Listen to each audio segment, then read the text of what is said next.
চলো আজকে তোমাদের সকলের সাথে একটি সুন্দর দিন উপভোগ করি। আজকের দিনটা তোমাদের সাথে শেয়ার করছি একটি শান্ত স্নিগ্ধ পরিবেশে বসে।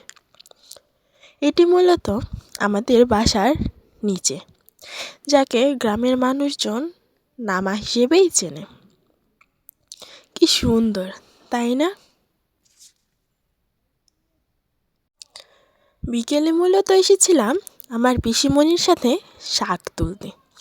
এই অপরূপ দৃশ্য দেখে মনে হলো তোমাদের সাথে শেয়ার না করতে পারলে হয়তো পাপ হবে, তাই এই ভিডিওটি। জানি না ঠিক ভিডিওতে কতটা কি সুন্দরভাবে ফুটিয়ে তুলতে পেরেছি, কিন্তু দৃশ্যগুলো আসলে অনেক মনোমুগ্ধকর। প্রকৃতি মা যেন আজ নতুন রূপে সেজেছিল।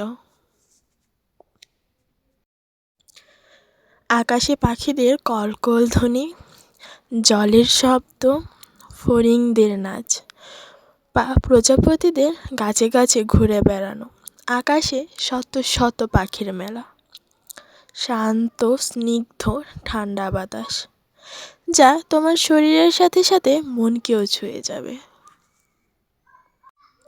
বাতাসের সাথে দোল খাওয়া, ধানের ক্ষেত বা পুকুরে থাকা মাছদের ছোটাছুটি, সকল কিছু মিলিয়ে এ যেন এক মনোমুগ্ধকর পরিবেশ। এই পরিবেশে যেন প্রাণ খুলে নিজের মনের মতো করে নিঃশ্বাস নেওয়া যায়, যেখানে নেই কোনো ধুলো, বালি কিংবা যানবাহনের শব্দ। এই পরিবেশে প্রকৃতির সাথে ভাগ করে নেওয়া যায় জীবনের সকল সুখ দুঃখ, হাসি কান্না, যেখানে আসলে মনের সকল ক্লান্তিরা ছুটি পায়। এই সুযোগ কেবল হয়তো প্রকৃতি মার কোলেই সম্ভব, তাই নয় কি?